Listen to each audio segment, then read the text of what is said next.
Assalamualaikum warahmatullahi wabarakatuh. Mohon maaf sebelumnya Pak, kami telah mengganggu aktivitas Bapak. Sebelum masuk ke sesi pertanyaan, mungkin Bapak bisa memperkenalkan diri dan alamat Bapak. Saya Sodiman. Alhamdulillah saya diamanahi sebagai Wakil Dekan 3 Fakultas Ekonomi dan Bisnis Islam, bidang kemahasiswaan dan kerjasama. Dan saya tinggal di Desa Laika di BTN Ranometo Residen, Blok W nomor 8 Ranometo. Jadi itu. Baik, untuk mempersingkat waktu, langsung saja kami akan masuk ke sesi pertanyaan. Yaitu yang pertama, Pak bisa jelaskan sedikit tentang latar belakang pendidikan Bapak? Baik. Saya pendidikan dasar itu di SD Negeri 1 Trimulya, itu dulu di Kecamatan Lambuya, Kabupaten Kendari. Dulu masih Kabupaten Kendari. Kemudian SMP di SMP Negeri 1 Onembute, Kecamatan Lambuya, itu juga di Kabupaten Kendari. Dulu masih Kabupaten Kendari ya. Kemudian kalau sekarang sudah menjadi Kabupaten Konawe, dan Onembute itu menjadi kecamatan yang hasil pemekaran dari Kecamatan Onembute. Kemudian SLTA saya di MAN 1 Kendari, Kota Kendari. Kemudian S1 saya di IAIN Sunan Kalijaga Yogyakarta tahun 98 sampai tahun 2002. S2 juga saya di S2 itu UIN ya, sebelum menjadi UIN Sunan Kalijaga, dan sekarang juga sudah hampir menyelesaikan S3, tinggal promosi doktor itu di UIN Sunan Kalijaga. Saya fokus mengkaji terkait dengan ekonomi maritim. Jadi itu latar belakang pendidikan saya. Tapi ketika saya dulu di kampung ya, waktu masih kecil, selain saya menempuh pendidikan formal, saya juga menempuh pendidikan informal ya, mengaji, ada namanya pendidikan di musola, di masjid, dan juga pendidikan keagamaan sore hari dulu ya di kampung. Sehingga kami bukan hanya di pendidikan formal, tapi juga punya pengalaman pendidikan non formal yang mengajarkan terkait dengan keagamaan. Itu latar belakang pendidikan saya. Selanjutnya, apa yang membuat Bapak tertarik menjadi dosen, atau titik awal Bapak menjadi dosen sekaligus menjadi wakil dekan 3? Menjadi dosen itu panggilan jiwa. Itu panggilan jiwa. Jadi dulu saya aktif di organisasi ya. Kemudian setelah lulus saya pernah juga menjadi penyelenggara pemilu. Kemudian saya pernah ditawari untuk menjadi caleg dulu kayak gitu. Di mana Pak kalau boleh? Di Jogja waktu tahun 2004 kalau nggak salah ya. Saya pernah ditawari jadi caleg, tapi setelah saya pelajari itu, jiwa saya tidak nyaman kalau saya masuk di politik. Ya, jiwa saya tidak nyaman. Jadi saya lebih terpanggil jiwanya untuk menjadi seorang dosen atau menjadi pendidik. Dulu sebelum saya menjadi dosen, saya adalah sebagai seorang guru. Guru di mana? Guru di Madrasah Muallimin Muhammadiyah di Jogja. Jadi saya basisnya pernah menjadi guru kurang lebih itu 5 tahun ya. Baru kemudian karena saya merasa kalau menjadi guru itu kurang ini ya, secara keilmuan kurang berkembang kayak gitu. Maka saya terdorong untuk menjadi dosen karena apa? Itu panggilan jiwa, karena dosen itu terkait dengan pengembangan ilmu pengetahuan. Jadi kalau dosen itu adalah pengembangan ilmu pengetahuan dan mengajarkan ilmu pengetahuan dan juga mengabdikan ilmu pengetahuan. Itulah yang disebut sebagai Tridharma Perguruan Tinggi. Kemudian kalau jabatan sebagai wakil dekan 3 itu sebenarnya itu kan tugas tambahan ya. Jadi jadi ketua prodi, jadi rektor, jadi wakil dekan, jadi dekan itu tugas tambahan namanya. kalau tugas utama dosen itu ya tridharma. Yang pertama itu adalah mengajar, membuat mahasiswa belajar. Kemudian yang kedua adalah riset, penelitian, meneliti atau memproduksi ilmu pengetahuan. Yang ketiga itu adalah mengabdikan ilmu pengetahuan atau nilai guna ilmu pengetahuan dari riset yang dihasilkan itu ditularkan atau diabdikan kepada masyarakat supaya masyarakat juga punya atau memperoleh manfaat dari ilmu pengetahuan yang kita temukan, seperti itu. Jadi jabatan yang kalau di kampus itu tambahan, tugas utamanya tadi ya, pengajaran, penelitian, dan juga pengabdian kepada masyarakat. Gitu. Bapak itu sebagai wakil dekan, bukan kemauan Bapak dari sebagai tugas tambahan saja? Ya begini ya, kalau kami sebagai dosen itu kan ketika lembaga itu membutuhkan, ya, ketika lembaga membutuhkan untuk menjadi pengelola atau memanage atau mengelola kelembagaan, kalau dibutuhkan untuk mengelola lembaga, masa kita tidak mau? Ya kan, ini masalah tanggung jawab terhadap lembaga yang di mana kita bernaung, kan kayak gitu. Dan orang diberikan tugas tambahan kan berarti dia punya kemampuan kan. Ketika misalkan rektor menghendaki, saya tidak ambisi saya tidak ambisi dan tidak mengemis-ngemis jabatan, tapi rektor tiba-tiba melihat saya punya kemampuan dan kemudian bisa mengelola lembaga, dan lembaga ini butuh saya ditugaskan untuk itu, masa saya menolak? Dan itu bagian dari tugas negara, kayak gitu kan, tugas negara kan, kayak gitu logikanya. Okay.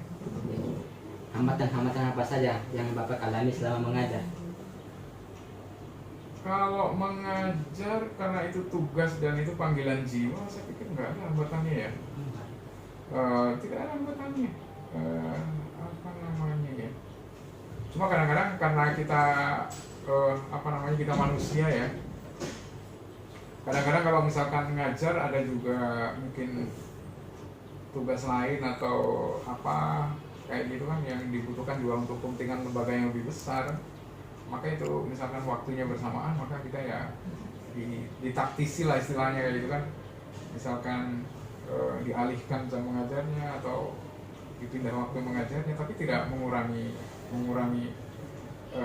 jumlah keharusan yang harus kita mengajar.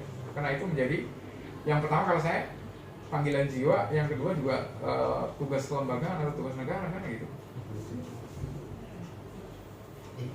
Mohon maaf sebelumnya Pak, apa yang membuat Bapak bertahan sampai saat ini ketika terjadi demo tentang Bapak yang akan diturunkan dari jabatannya?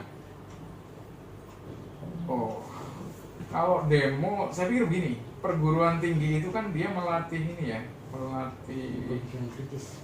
Iya, pemikiran kritis, intelektualitas. Jadi kita itu menyemai, mendidik anak untuk punya kemampuan intelektual kayak gitu. Jadi dan itu bagian dari hak akademik, kebebasan mimbar. Jadi mahasiswa itu punya kebebasan mimbar. Anda sepanjang punya basis literatur, punya dasar literatur, dan punya basis logika rasional yang menjadi dasar argumentasi, Anda punya kebebasan.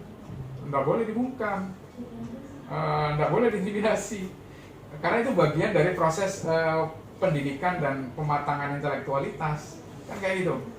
Nah, jadi kalau ada yang demo misalkan tentang pribadi saya atau lembaga, itu sudah hari-hari hampir kita jumpai ya.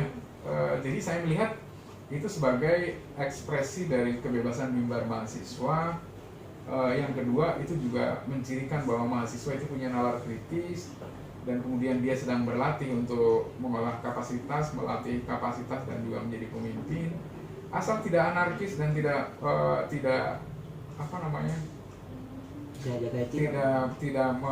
melanggar hukum dan norma-norma yang sudah diatur, saya tidak ada masalah. Termasuk diri saya menjadi sasaran di demo, saya ya santai saja di Pak. tentu saja itu mereka juga anak-anak saya semua, mahasiswa saya kan, asal beretika gitu, jangan sampai anarkis dan asal tadi ya punya basis literatur, misalkan Anda membaca apa, Anda punya data misalkan kalau saya dianggap salah saya di mana ya gitu kan. Harus kalau Anda punya buktinya dan punya datanya, itu silakan saja, tapi jangan sampai Anda itu hanya berasumsi, Anda itu hanya berspekulasi, itu nanti menjurusnya kepada fitnah, dan itu bukan sifat sebagai mahasiswa. Mahasiswa itu kalau bicara ada logika, alur logikanya yang sistematis. Yang kedua, dia mempunyai data. Ada datanya misalkan, kalau sama kan apa yang saya langgar? Ya kan ada datanya, kalau Anda menuduh pungli atau apa, mana yang dirugikan, mana bentuk punglinya dan mana buktinya, itu harus dibuktikan. Tidak bisa kalau hanya asumsi. Kalau asumsi menurut Anda kemudian dipaksakan bahwa orang yang Anda demo itu harus salah, itu keliru. Berarti apa? Anda itu asal bunyi namanya, dan itu mengingkari dari nilai-nilai intelektualitas dan nalar kritis mahasiswa. Nalar kritis harus dibarengi dengan data, literatur, dan juga argumentasi logika yang lurus, yang jelas, sistematis. Nah, itu kadang-kadang kalau saya melihat mahasiswa yang demo asal bunyi kayak gitu, waduh, kasihan saya. Berarti secara intelektual dia tidak matang kan, tidak punya kapasitas. Kasihan. Berarti dia merendahkan dirinya sebagai mahasiswa kalau kayak gitu, menjatuhkan marwah dirinya sebagai mahasiswa, kayak gitu. Kamu ngomong cuap-cuap, iya. Oh, mana data pelanggarannya, mana yang dilanggar? Kamu enggak ada. Kok ditertawai? Ditertawai orang, berarti Anda sedang merendahkan diri Anda sendiri, kan gitu kan? Wah,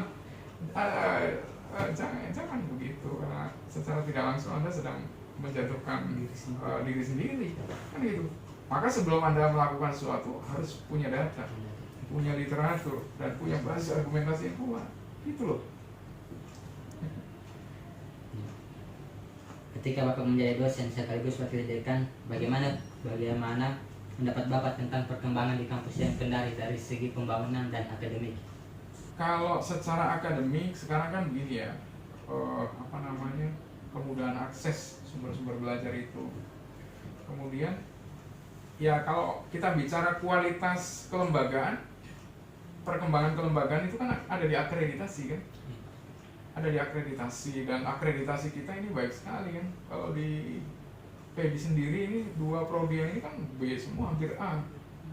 Jadi secara kualitas kelembagaan kita sama dengan orang lain. Artinya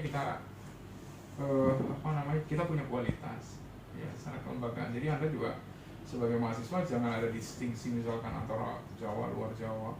Nah, jadi dari aspek perkembangan akademik itu seperti itu. Kalau saya melihat indikatornya di akreditasi dan juga akses terhadap sumber-sumber belajar.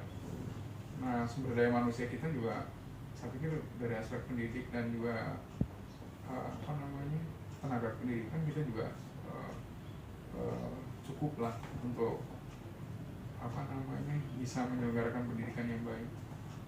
Nah, kalau dari aspek pembangunan fisik, saya kok ini ya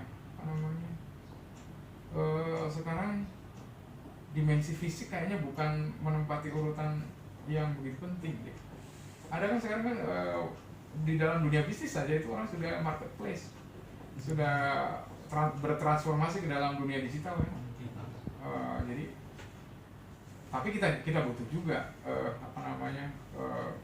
fasilitas-fasilitas yang itu sangat strategis untuk pengembangan pendidikan, misalkan laboratorium.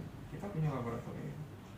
Jadi kalau mau distandarisasi, perkembangan kita ya sama di beberapa perguruan tinggi lain yang sudah standar terakreditasi, yang bisa menyelenggarakan pendidikan secara baik. Kita bisa lihat kok di lembaga kita itu apa sih yang nggak ada laboratorium, sudah ini. Tidak lengkap semua nih Pak. Ya tinggal mungkin pengelolaan sama penggunaannya, karena di mahasiswa juga kadang-kadang fasilitasnya ada tapi tidak mau menggunakan, ya kan? Nah, itu kan berarti ada problem kan, ada problem, bukan hanya kepada problem fasilitas, tapi problem kemauan untuk belajar, kemauan untuk memanfaatkan fasilitas yang sudah ada untuk meningkatkan keterampilan dan juga skill skill mahasiswa supaya lebih profesional itu masih perlu diedukasi pada mereka. Aku kasih contoh aja nih ya, Galeri Investasi Syariah itu kan dia ini pasar modal kan, mengedukasi dan menjadi laboratorium tentang pasar modal.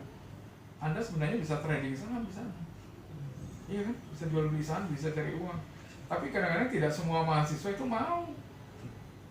Iya kan, padahal Anda coba untuk tahu tentang dunia industri keuangan, itu salah satu indikator yang bisa menjadi cerminan bagaimana dinamika dan juga konstelasi ekonomi itu ada di pasar modal. Tapi apa mahasiswa mau mengakses semua? Oh iya, sudah diedukasi, sudah ini kadang-kadang sudah merasa tidak butuh. Nanti ketika di luar baru kemudian merasa itu penting, padahal di sini sudah ada. Gitu. Baik Pak, yang terakhir, apakah Bapak punya kata-kata yang bisa memotivasi kami sehingga bisa jadi sukses seperti Bapak sekarang? Jadi untuk menjadi sukses itu Anda harus fokus kepada diri Anda, ya. Ibarat dunia ini adalah sebagai sebuah pertarungan. Jangan fokus kepada kekuatan lawan, tetapi fokus untuk mengembangkan potensi diri yang ada. Jangan berpikir yang tidak ada, tetapi fokuslah kepada potensi-potensi diri Anda yang ada. Kayak gitu kan, fokus kepada potensi diri Anda yang ada, lihat peluang, ya kan? Ya. Orang yang sukses itu melihat sesuatu itu sebagai sebuah peluang dan harapan. Tapi orang yang gagal melihat sesuatu itu selalu ada masalah, ya kan? Pilihan itu ada di dalam diri Anda. Apakah Anda itu akan fokus ke dalam diri sendiri? Apakah Anda akan melihat sesuatu itu sebagai peluang atau sebagai masalah? Keputusan ada di dalam diri Anda.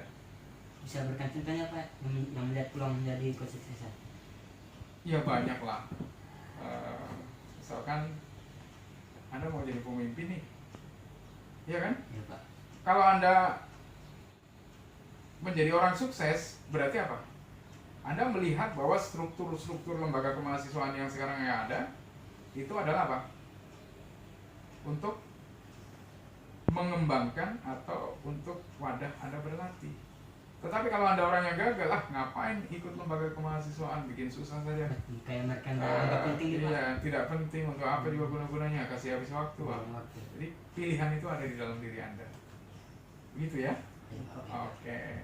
Baik Pak, terima kasih. Mungkin itu saja pertanyaan yang kami berikan kepada Bapak. Terima kasih. Semoga kamu sukses semua ya.